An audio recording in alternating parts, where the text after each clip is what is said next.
Galvão Bueno sair da Globo não é novidade. Em 1992, o narrador trocou a emissora pela pequena Rede OM, que ainda surgia no Paraná, e faria história com a transmissão da Libertadores da América com exclusividade, e com direito a barrar a Globo de comprar os mesmos direitos quando chegou na final. É essa história que você confere no primeiro episódio da nova temporada do Baú da Mídia.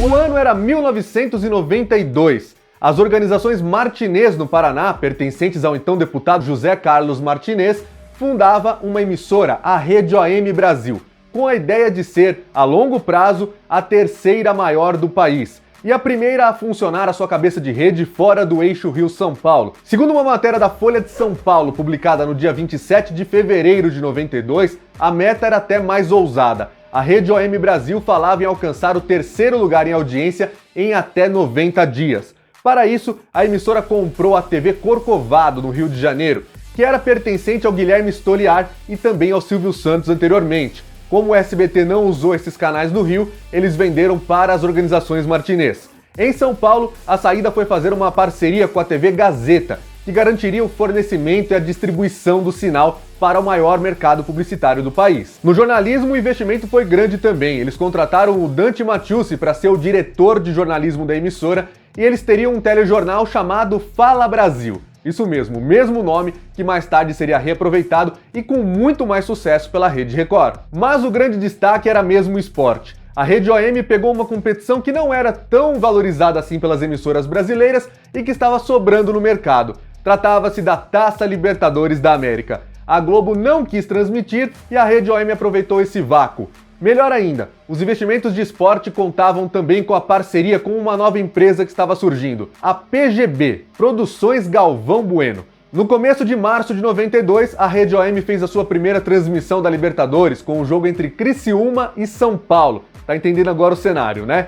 O Criciúma venceu por 3-0, uma partida que foi narrada pelo Lombardi Júnior, mas ainda não seria o principal narrador daquela emissora. No dia 9 de março, uma matéria do Jornal do Brasil trazia a notícia que chocava o mundo da mídia esportiva.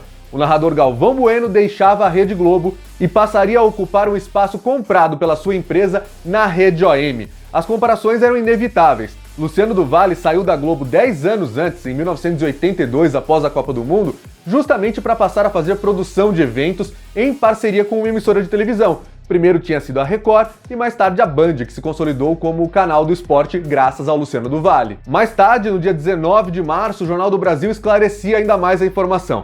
Galvão Bueno chegava para ser o diretor de esportes da Rede OM e a direção de esportes da emissora não ficaria no Paraná, e sim no Rio de Janeiro, que era onde o Galvão morava. A estreia do Galvão Bueno na Rede OM mereceu anúncios nos principais jornais do país. A Rede OM anunciava como o Jogão do Galvão, mais um duelo entre São Paulo e Criciúma pela Libertadores da América. Naqueles tempos, o Brasil tinha apenas 2 representantes na competição se não fosse o atual campeão. Era só o campeão do Brasileiro e o campeão da Copa do Brasil. E o tricolor paulista era o campeão do Brasileirão 91, que inclusive foi transmitido com exclusividade pela Band, também não estava na Globo. Já o Criciúma era o vencedor da Copa do Brasil, um outro campeonato que também não era tão valorizado pelas emissoras. Tanto é que a Rede OM viu ali mais uma oportunidade e também comprou os direitos de transmissão dessa competição, mostrando assim o único título até hoje que o Internacional de Porto Alegre tem na Copa do Brasil. Já entendeu mais um ponto da identidade visual desse vídeo, né? Segundo a Folha de São Paulo, no dia 8 de abril, naquele tempo demorava um pouco mais pra gente ter acesso a essas informações. A estreia do Galvão Bueno com o jogo entre São Paulo e Criciúma rendeu 5 pontos de média e 7 de pico na TV Gazeta de São Paulo. Como eu sempre falo aqui no canal, TV é cultura, TV é costume, as pessoas não estavam sabendo ainda dos jogos realizados ali. Então marca bem esses 5 pontos de média com 7 de pico para a gente poder comparar com o final. A cada jogo da Libertadores, o São Paulo ia avançando de fase, eliminou inclusive o Criciúma, passou pelo Barcelona de Guayaquil e a audiência ia aumentando também. A parceria com a TV Gazeta em São Paulo garantiu o maior mercado publicitário do país para a emissora paranaense. Em outras partes onde o sinal da TV Gazeta não chegava, uma parceria foi feita com a TV Cultura, até porque o canal dava suporte para fazer a própria geração de imagens. A TV Cultura era muito especializada nisso antigamente. Inclusive tem alguns GPs do Brasil que a Globo transmitia com a geração de imagens feita pela TV Cultura, isso lá nos anos 70. Então era realmente uma emissora especializada no assunto. Mas a TV Cultura só exibia os jogos nas regiões onde a TV Gazeta não chegava com o sinal. Então na Grande São Paulo, por exemplo, não havia transmissão dos jogos do Tricolor na Libertadores pela TV Cultura. A emissora pública poderia exibir os VTs das partidas. E aí o São Paulo avançou e chegou à grande final contra o Newell's Old Boys. Segundo o Galvão Bueno conta no livro Fala Galvão, que foi lançado em 2015, naquela altura a Rede OM já dividia a audiência com a Globo, disputando a liderança da competição, inclusive no jogo de ida entre São Paulo e Newell's Old Boys.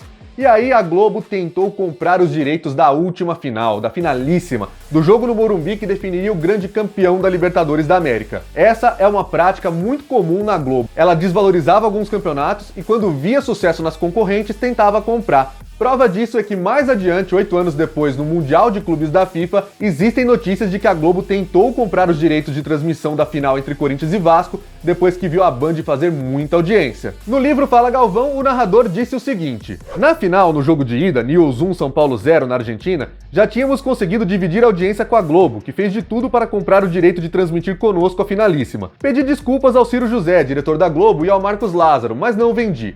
Eu não poderia trair o meu time e os colegas que tinham topado aquele desafio comigo. Todo mundo que conhece televisão sabe que dividir um jogo com a Globo é pedir para perder a audiência no Ibope, né? E aí, a escolha do Galvão foi acertada. Com a transmissão do jogo de volta, a vitória do São Paulo sobre o Newell's por 1-0 no tempo normal e a conquista do título inédito da Libertadores nos pênaltis, a TV Gazeta em São Paulo marcou 34 pontos de média com 37 de pico. A maior audiência da história da TV Gazeta. E vale lembrar que o Galvão Bueno, antes de trabalhar na Globo, tinha passado pela Band, onde fez a Fórmula 1, mas o começo dele em televisão tinha sido na própria TV Gazeta, e ele cita isso no livro também. Para mim, isso tem um significado especial. A Gazeta tinha sido minha primeira emissora de televisão ainda em 1974, quando ela tinha 4 anos de idade. Quando ela fez 22 anos, eu fiquei 10 meses e bati o recorde histórico de audiência. Apesar de ter feito parte dessa história toda na Rede OM, desse recorde de audiência da Gazeta, a saída da Globo fez com que Galvão Bueno deixasse de narrar eventos muito importantes e que fazem falta na sua carreira, como por exemplo o GP de Mônaco de Fórmula 1 de 92, quando Senna segurou heroicamente o Nigel Mansell da Williams com um carro muito melhor, ou mesmo a conquista inédita do ouro olímpico do vôlei masculino do Brasil nos Jogos de Barcelona 92. O próprio título mundial do São Paulo contra o Barcelona na final não teve a narração do Galvão Bueno, que ainda estava na Rede OM no final de 92. Quem narrou foi o Luiz Alfredo, que iria mais tarde para o SBT. Mas a Rede OM foi um projeto que durou apenas 10 meses. Como eu falei, a emissora era das organizações Martinez, do deputado José Carlos Martinez, que era da base de apoio de sustentação ao presidente Fernando Collor de Mello. E em 1992, como vocês sabem, o Collor acabou caindo durante um processo de impeachment, e a própria compra da TV Corcovado no Rio de Janeiro acabou virando aí parte do escândalo. Com isso, a Rede OM decaiu, até praticamente acabar. Na verdade, ela mudou de nome e virou CNT. A parceria com a Gazeta em São Paulo ainda duraria mais alguns anos, com a emissora sendo chamada de CNT Gazeta. Já o Galvão Bueno, em 1993, chegou a receber outras propostas, inclusive da TV Manchete. Havia rumores de que a emissora do Grupo Bloch queria o Galvão para narrar a Fórmula Indy. Mais tarde, o escolhido seria Théo José, que ficaria marcado com a categoria na Manchete, no SBT, na Rede TV e mais tarde, depois da reunificação entre Fórmula Mundial e Fórmula Indy, também na Band. Na biografia, o Galvão Bueno fala o seguinte sobre o rompimento com a Rede OM. Martinez estava em grandes dificuldades financeiras, não conseguia mais pagar todas as contas e chegamos a um acordo para encerrar nossa parceria. Em 1993, Galvão Bueno voltava à Rede Globo de televisão, onde narrou ainda mais uma temporada inteira do Ayrton Senna na Fórmula 1 e narraria depois a sua trágica morte no Grande Prêmio de Imola de 1994. Mas o Galvão Bueno também narraria na Globo momentos históricos muito mais felizes para o Brasil, como a conquista do Tetra e do Penta na Copa do Mundo em 94 e 2002, várias medalhas de ouro olímpicas e muito mais. A Globo aprendeu a lição com a audiência da Rede OM e comprou a Libertadores de 93 para frente. Mas na vida, muitas vezes a gente aprende uma lição e desaprende ela depois. Em 2020, a emissora largou por conta própria, rescindiu de forma unilateral o contrato que tinha para transmitir a competição até 2022. Com isso, os direitos foram parar nas mãos do SBT, onde o Théo José está narrando, inclusive, e em 2 edições transmitidas foram 2 finais completamente brasileiras, entre Palmeiras e Santos e Palmeiras e Flamengo. Olha só, né? Quando saiu da Globo em 92, título inédito do São Paulo. Quando saiu da Globo de novo, 2 títulos do Palmeiras no mesmo ano. Quer prova maior de que quando os eventos saem da Globo, coisas históricas acontecem? Essa foi a primeira edição da nova temporada do Baú da Mídia. Espero que vocês tenham gostado. Mandem aí nos comentários sugestões de outras histórias que vocês querem ver aqui. Esse é o blog do Alan Simon, é você dentro da mídia esportiva.